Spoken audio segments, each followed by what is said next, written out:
André, o que acontece é o seguinte, não é só o dinheiro, mas qualquer coisa que tire Jesus Cristo do centro da pregação do Evangelho, qualquer coisa, ele perturba exatamente a mensagem de salvação. Todas as religiões que existem, todas as correntes que existem, se você observar bem, se parecem muito, diferem num aspecto, é que Jesus Cristo, ele não é o único caminho. Então, diferentemente do que Jesus ensinou. E o que acontece? As pessoas hoje, na esperança, vamos dizer assim, de achar que terão tudo de bom e não terão, digamos assim, consequências ruins até daquilo que elas mesmas fazem, elas acham que serão ricas, que serão sempre saudáveis, mas a pobreza, a miséria, Jesus Cristo, ele 2 vezes, ele falou de temas importantes com relação a isso. Se nós lermos em Mateus capítulo 6, Jesus vem falando, olha, não ajunteis tesouros na terra, onde a traça corrói, a ferrugem e tal.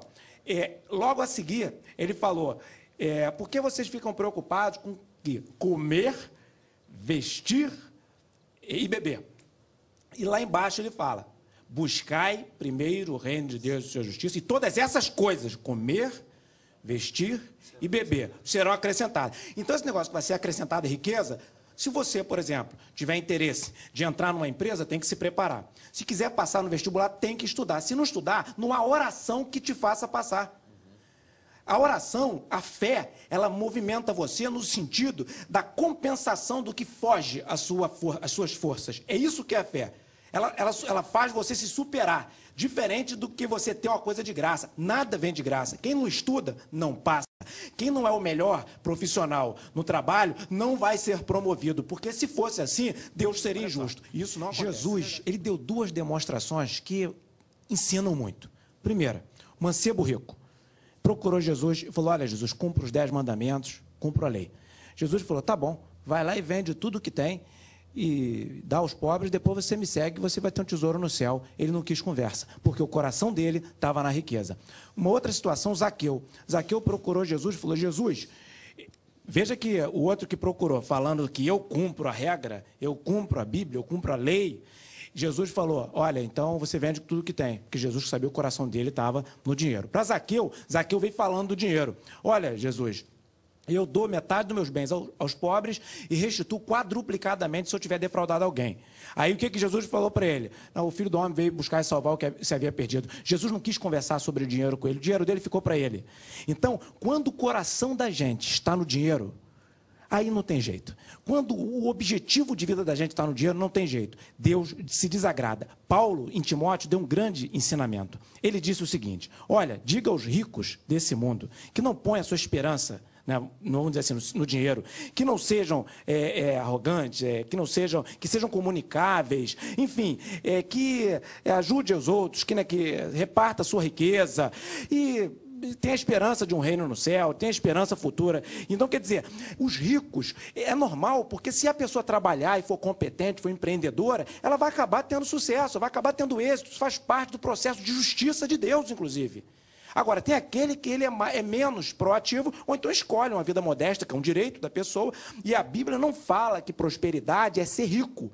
A Bíblia fala que prosperidade é ausência de necessidade, é não faltar nada. Então não passa fome, não passa sede, não fica sem roupa, enfim, todas essas coisas. Isso é prosperidade. As pessoas têm que aprender a plantar. Se plantar, nasce. E se não plantar, não nasce. Tem até um ditado que diz aí que o jogo da vida é o seguinte, ou você paga antes e brinca depois, ou brinca antes e paga depois, mas ninguém sai sem pagar.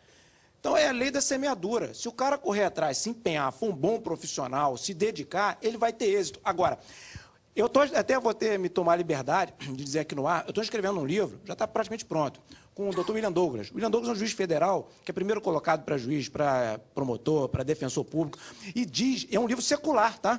É um livro secular, que fala dos princípios bíblicos que funcionam para qualquer pessoa. E a Bíblia ensina, sim, como ter sucesso. Ensina. Lógico, ensina. Dá passos claros.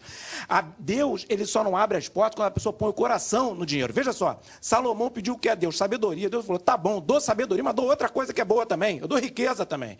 Então, Deus gosta do sucesso. Achar que Deus não gosta do sucesso, olha, crente que vive na miséria está fora dos padrões de Deus. É exatamente o que eu estou falando. E uma coisa que eu tô falando é o seguinte, crente pobre, não. Porque às vezes é pobre miséria não tem nada a ver com pobreza. Mas miséria, não. Como Porque prosperidade não tem nada a ver com riqueza. exatamente. Fui moço e agora sou velho. Nunca vi o justo nem a sua descendência desamparada mendigar o pão. Se está mendigando o pão, meu irmão, é lógico que tem alguma coisa errada. Ou você não foi um bom profissional e não cumpriu a regra da Bíblia, que é servir ao seu chefe como se estivesse servindo a Deus, de tal sorte que você seja perfeito no que você faz e ele te promova. Se você não fizer isso, você fez errado, você insultou o chefe, você quis ficar atrapalhando o trabalho, a produtividade da sua empresa, você tem mais que ser demitido. Vai para casa orar para Deus prosperar, né? Se for correto com o chefe, se for correto com a empresa, se for certinho, vai ser promovido. E isso está na Bíblia.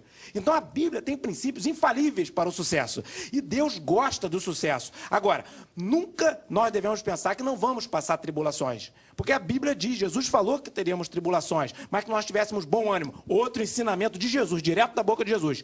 Tem de bom ânimo. Então o crente, que ele fica derrotado, que fica para baixo, crente que é fiel a Deus, que sabe que um dia vai encontrar Jesus, se ele tiver doente que seja, se ele estiver passando por um sério, ele tem que estar tranquilo e sabendo que ele talvez não saiba o que vai acontecer, mas aí entra a fé, que Deus vai fazer alguma coisa que ele não sabe o que é, talvez as pessoas não esperem, mas isso é fé. Você vai falar, meu Deus, eu estou na tribulação, mas eu sei que tu estás comigo. Essa é a nossa fé. O amor ao dinheiro é a raiz de todos os males, tá certo? O dinheiro é um excelente servo, mas é um péssimo senhor. É isso que as pessoas às vezes não entendem. Se quiser servir ao dinheiro, o dinheiro leva a uma escravidão que leva à morte até. Agora, se você for senhor e o dinheiro servo, você vai entender que você tem que ter controle sobre ele, não ele sobre você. Então, a Bíblia não é contra a riqueza. A Bíblia é a favor, se todos nós... Eu não posso ser hipócrita e dizer para as pessoas, não sejam pobres. Eu digo o seguinte, busquem da forma mais eficiente que você puder, melhorar as suas condições de vida. É o que eu teria a dizer para as pessoas. Se você ficar rico, legal, você vai virar até uma referência. Mas isso não quer dizer que ela foi abençoada mais do que outro que não ficou. Mas não é questão espiritual, é questão talvez de trabalho do dia a dia. Não deixa a honra de tudo isso ir para você e nem pegue o dinheiro e vai usar em prol de você, que a Bíblia manda você socorrer o necessitado. É um mandamento, é ordem. O foco da salvação fica um pouco esquecido. O foco do que o Senhor Jesus é o caminho e que nós um dia vamos dar conta, vamos estar diante dele. E o foco, o mandamento dele, de ir por todo mundo e pregar o evangelho a toda criatura, esse foco às vezes fica um pouco perdido. E quando nós desfocamos do que é a vontade de Deus, o que acontece? Nossa vida desfoca do que é o projeto dele. Então o projeto de Deus é um projeto de êxito para todos nós. Cada um dentro do seu escopo, do seu tipo, da sua característica, da sua forma de ter êxito, né? Dentro dos seus talentos e por aí vai, né? Agora, quando a gente desfoca, começa a querer correr atrás do sucesso e esquecer de Deus, Deus deixa, aí a competição fica difícil. Agora, com Jesus, com o Senhor Jesus, com fé, crendo que o Senhor governa todas as coisas, é isso que as pessoas não têm noção às vezes, que existe um Deus que controla todas as coisas. Soberano. Um Deus soberano. Se ele me der bênção, se ele me fizer rico, ou se ele me tirar tudo, ele vai continuar Senhor. E eu vou homenageá-lo, porque ele entregou Jesus Cristo para morrer na cruz, para me salvar. Se eu for doente, um dia se eu estiver doente, eu tenho que lembrar-me que ele deu Jesus para morrer na cruz, para me salvar. Obrigado. Queria mandar um beijo para minha esposa que está me assistindo, meu filho, que é minha família, é a coisa mais importante que tem para mim. E depois, né, logicamente, que tudo na direção de Deus, Deus está acima de todas as coisas. E para os nossos queridíssimos telespectadores, que são a razão de nós estarmos aqui tentando ajudar vocês. E muito obrigado, Rede Boas Novas, e parabéns pelo debate.